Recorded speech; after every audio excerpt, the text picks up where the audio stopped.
வணக்கம். Friction can be increased by உங்களுக்கான சரியான பதில் option B increasing the area of surface in contact. அதாவது உராய்வினை அதிகரிக்கும் வழிகள் அப்படின்னு பார்த்துட்டோம் அப்படின்னா தொடு பரப்பை அதிகரிப்பதன் மூலம். அடுத்ததாக 142 where is the headquarter of ISRO located அப்படின்னு கேட்டிருக்காங்க. இது நம்ம எல்லாருக்குமே தெரியும், பெங்களூர். இந்திய விண்வெளி ஆராய்ச்சி நிறுவனத்தின் தலைமையிடம் Bengaluru. World wild life day என்னைக்கு அப்படின்னு தான் கேட்டிருக்காங்க.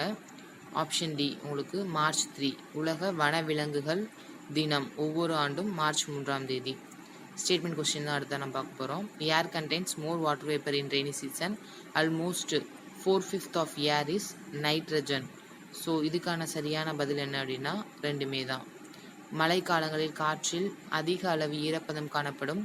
காற்றில் 4 பங்கு ஹைட்ரஜன் வாயு உள்ளது. 145th question. The formation of rainbow is an example of உங்களுக்கு இந்த dispersion of white light தான், நிறப்பிரிகை தான்.